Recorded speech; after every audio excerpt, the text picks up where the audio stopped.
Welcome back to my channel, everybody. How are you guys doing today? It's finally time. It is that time of year again for the big collection update.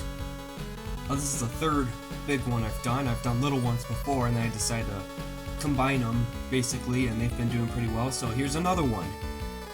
And like I said, it's going to be a really good one this year, guys, because we got a lot to discuss. So I'm going to style it a bit differently this time, because we got the Atari box back here. When I unbox this thing, yes, it's I know it's upside down, and I've got everything in this box basically, well, almost everything. So instead of starting with NES, SNES like I usually do, I'm just gonna start from the top, which is basically PlayStation, and just kind of work my way down. So I just want to say thank you guys for another great year of YouTube. It's been such an honor and pleasure uploading videos so far, and I plan on continuing with my channel. And I know I'm a pretty inconsistent uploader, but that's because of school and all that. But thank you guys for another great year, and let's really bring it on home with 2024. Alright? So let's start with PlayStation. So I don't think this is really even going to count as PlayStation, first off, but I have some stuff that do play on my PlayStation, because PlayStation is technically a CD player as well. So I never really told you guys I'm kind of into metal, so I know I don't really sound or look like a metalhead, but I am.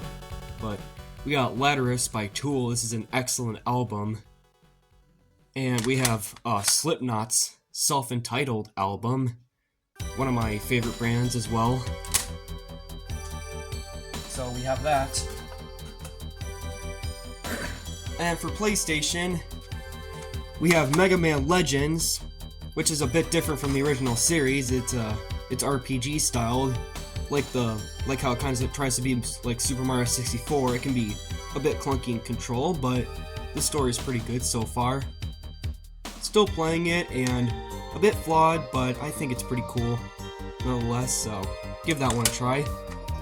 Strikers 1945, this is a port of the arcade game, which is kind of like 1942 or 1943, except I don't know if this one's made by Capcom, but it is a shoot 'em up, and a pretty damn good one. I highly recommend this one. Really good. So we got some pretty good ones for NES this time, guys, and let's start off with some controllers. We got the NES Advantage, which might be my favorite thing so far. I've bought a couple kind of copycats of these. They're not nearly as good as this one. I like that this joystick isn't really so clicky. That kind of used to annoy me. We have the dial thingies for Turbo. I'm starting to enjoy Turbo a bit more with shooter games. And speaking of Turbo, we also have the NES Max controller. This one's a bit hard to use. You have to push down and move this thing around, the cycloid, or you can just push down on these. A bit small in the hands, a bit tricky to use, but if you want a good challenge for controlling games, the NES Max is also pretty cool. But I highly recommend the Advantage though. So far, so cool.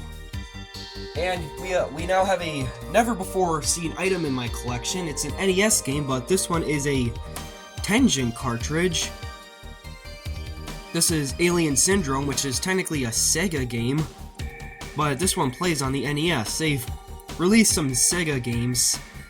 Well, you have the official Sega games, which play on the Master System, and then you get like these published by Tengen. This is a pretty okay game. Nice little port of the arcade game. When I went to, it's one of the games I bought when I went to Pastimes Arcade. Also, here's one of my favorite beat-em-ups of all time. This is Double Dragon 2: The Revenge. I played this a lot in the Classic Edition, and I like it better than the first game. I think it's an awesome title. We got one in the sleeve here, and the game is Abadox, as CGR Publishing once said.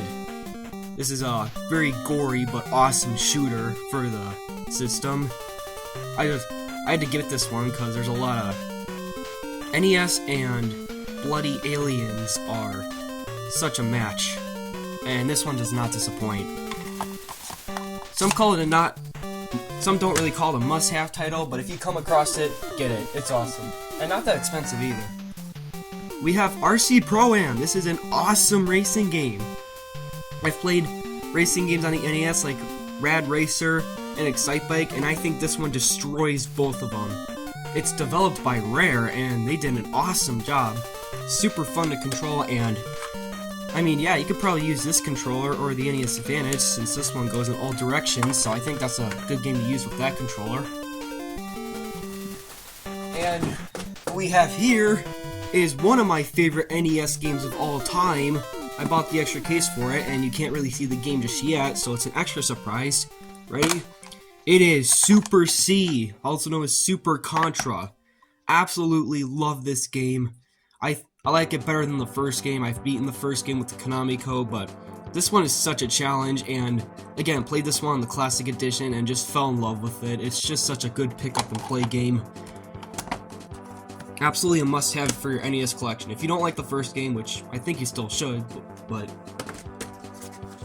absolutely not a bad one to go with.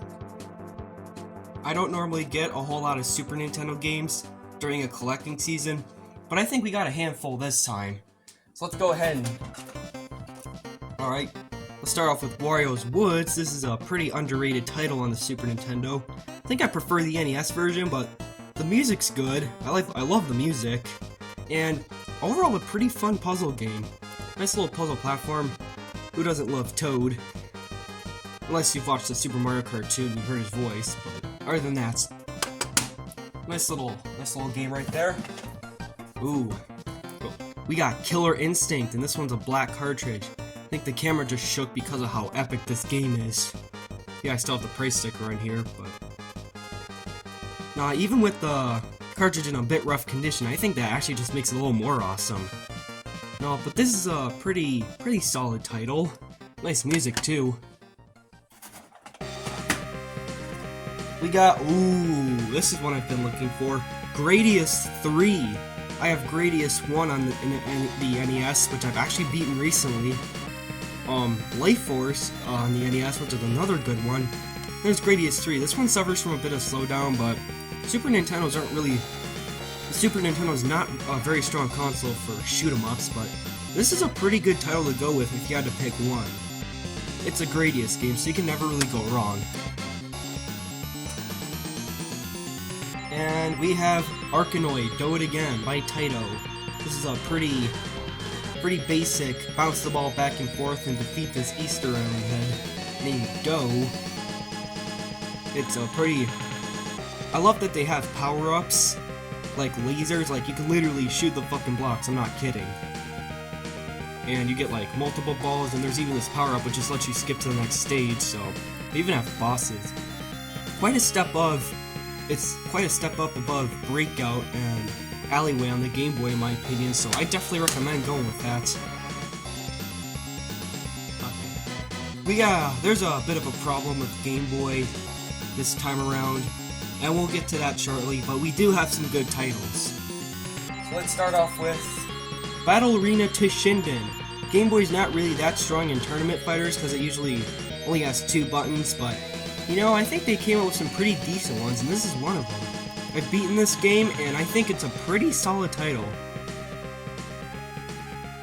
It's kind of like a nice tuned version of Battle Arena Toshinden. I recommend it, actually. Also a later release.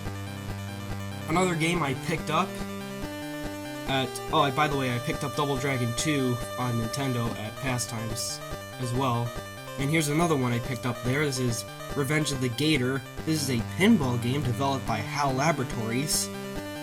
And it's a pinball game with gators. It's exactly what it sounds like. You paid for pinball with alligators, you get pinball with alligators. You get what you paid for. It's nice. We got some nice little cases for the Game Boy. We have the original Pac-Man on the Game Boy, because you can never go wrong. Most popular video game of all time, but on the small green screen. Nice little title. And we have Baseball. The OG Baseball from 1989 on the original Game Boy, developed by Nintendo. It's a nice little baseball game. So for Game Boy Advance, and yeah, I know, I'm skipping Game Boy Color for right now, and I'll explain why. But for Game Boy Advance, we have a pretty special one right here, and probably the most valuable game yet. We have Castlevania Double Pack. Not one, but two Castlevania games on here. We got Castlevania Harmony of Dissonance, which is one of my favorite games of all time, and Castlevania Aria of Sorrow.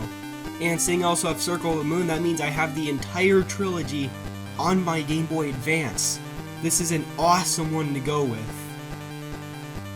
It's good to buy because the price kind of dropped, and like the two cartridges by themselves are a bit more expensive than this cart. It may be $75, but the game, I mean, for both of those games in one cartridge, I think it's a pretty good price to go with. And notice how I don't have any Game Boy Color cartridges. I mean, you can count Game Boy, I guess, and Game Boy Color is kind of the same thing since Nintendo released on Switch, but I was very disappointed with Game Boy Color this semester. Nothing really seemed to interest me. I didn't see, I know there's a ton of Pokemon titles out there, I might buy one eventually, but nothing really seemed to spark my interest. No R-Type DX or the original Mega Man Extreme. I have Extreme 2, but not the original one. Nothing seemed to spark my interest that much, so I'm vaguely disappointed. I was anticipating on some good titles for Game Boy Color, but only a few seemed to interest me, so yeah, sorry about that. But let's move on. We're gonna step it back up to 16-bit with the Sega Genesis. We got the 6-button controller here. There's another one. I'm gonna save consoles till the end, but we have a 6-button controller here. Feels very nice and very good for fighting games. And you can hold down the mode button when you power on the console and switch to 3-button mode, which I had to learn with one of the games I have here. I actually have a lot for Genesis, so we have a couple games in the case. We have Sonic 2. This one came with the manual and it's in its original box. It's kind of nice to have games. I wish Nintendo did this with their games. Come with the manual and the game inside would protect it from dust. Awesome deal.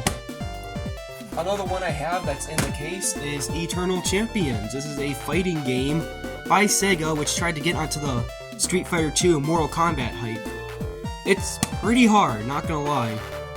Don't really like that it keeps bumping you down around after you lose, but I still think this is a pretty decent title. I was kind of eyeballing this one when I got the Genesis. We have an arcade classic known as Altered Beast. This is a very simplistic fighting game. This was a bundled game with the Sega Genesis before Sonic came around. And this one is a solid, decent title. The game's a bit flawed, but I think it's not a bad one to go with. We have another Tengen card. This is Miss Pac-Man, and maybe the best version I've played. This is the one where you have to hold down the mode button for 3-button mode when you power the console on, otherwise it's not going to work properly. But if you can figure that out, then it's one of the best ports. You can put on Pac Booster, which allows her to go faster. There's different mazes, there's different cutscenes. It's basically Pac-Man, but a lot better, in my opinion. Oh, one of my favorite shooters of all time at this point on the Sega Genesis is Thunder Force 3. And I know Thunder Force 4 may be the best one on there, according to some people, but so far I really like this one. I think this is awesome music, graphics, gameplay. It just kicks so much ass, and this may be the best game I've played on Genesis yet, besides Castlevania Bloodlines and Contra Hard Corps. But this is an amazing game. And we have the original Mortal Kombat on Sega Genesis. A bit clunky, not as fluent as Street Fighter, but definitely more popular than Eternal Champions. I feel like the Genesis was made for Mortal Kombat somehow, because I think it might be doing better than the Super Nintendo version. Haven't really played the SNES version, kind of passed up on it, so I just figured, get the Genesis version, and this one's pretty good. I love the digitized sprites and the early feel of it. I think it's awesome.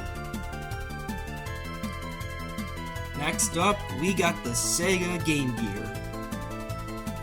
And we got some good titles. Oh, this was on the bottom, by the way. I forgot to mention I got a PlayStation 1 memory card as well. My third one. So we got some pretty good Game Gear titles. God, I cannot speak today. We got Sonic Spinball, the 8-bit version of the Genesis game. It could be a bit clunky, but I think it's alright. I feel like it can be a bit slow in gameplay, but never can go wrong with a good pinball game, right? And we have Pac-Man again, but with a Namco Game Gear case this time, which is pretty neat. It's the case it came in. I feel like the Game Boy version is a bit better. It has a better D-pad control, but overall, I think it's a good novelty game for the Game Gear, and you can never really go wrong with Pac-Man, no matter what, right? Even if you have like a TI-84 calculator, you can run Doom on those things, no joke. And this one is one of my most recent games. This is GG Shinobi. From what I've played so far, this game is awesome. This got that classic Shinobi style game. Just the classic gameplay. You gotta rescue like the other ninjas, what look like Power Rangers, because they got like colored clothing and all that. And my god, the music is some of the best I've heard on the Game Gear by far. This game is a must-have for Game Gear owners. If you find one, pick one up. And it's not that expensive either, so. Alright folks, sit back and relax, hold on to something tight, because it is finally time to announce some new systems in my collection.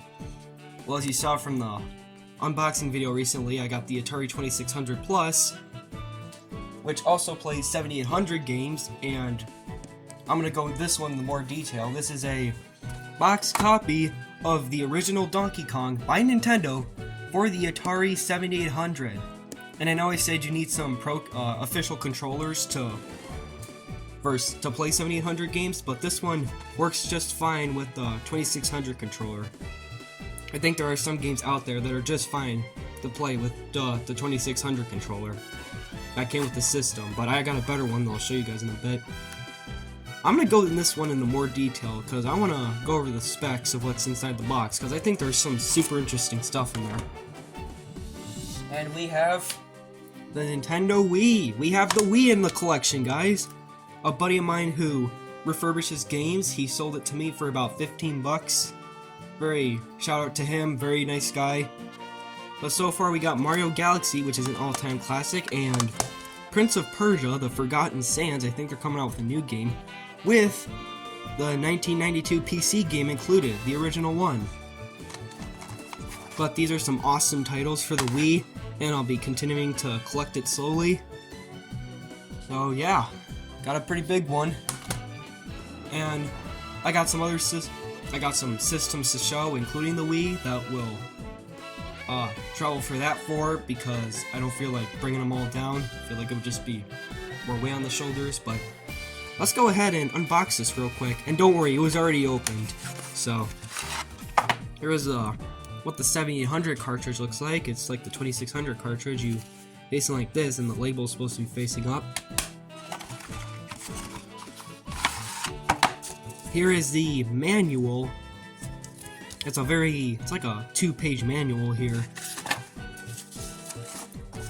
You get this sheet of paper, which is a 90-day warranty. More like I feel like it's way past 390 for sure. Actually, it's been like well over 30 years. We got I don't know who wrote this, or I don't know who Norman Kondik is, or who wrote this, but this is pretty historical for the game. I don't know what these numbers are, but if this is your copy of Donkey Kong for the 7800, appreciate you selling it, and don't worry, because it has a good home now.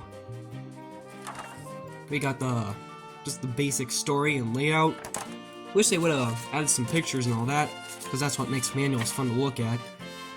And just inside the box, there's just just some extra stuff in it. But yeah. Now let's go check out the consoles for good, but here's what we have in total. Pretty nice update. Please, so far, let me know what you guys think in the comments. So going to the console specifically, here is the.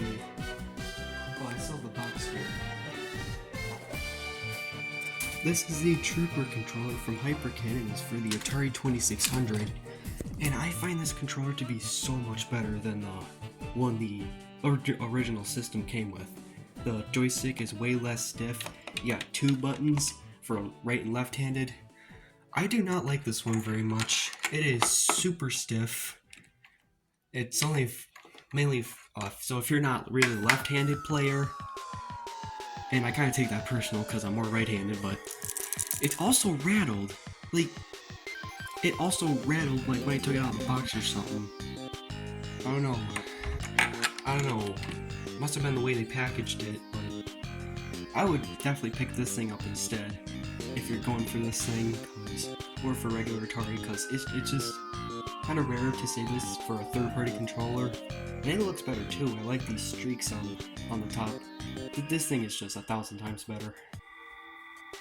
And a while back I revealed I had the Sega Genesis Mark II, or the Model 2. This is a nice sleek looking Sega Genesis right here. And I'm pretty sure I've showed this in some of my videos before, but just wanted to give you guys a heads up, and here's the other 6-button controller. And what looks like peaked in my... I think this peaked a little bit in my videos as well. I don't know if it did. I try not to reveal it, but this is the original Super NES model. A big problem with it is it's yellowed, but the system still works just fine. It can be kind of picky with the cartridges sometimes, but the eject button, believe it or not, actually feels nicer than the Super Retron HD that I have, but not really that surprising because I was referring to the clone console before, but no, this is the official hardware right here, and just had to get it. Oh, and also got the original controller right here. It was nice. And here is the Nintendo Wii.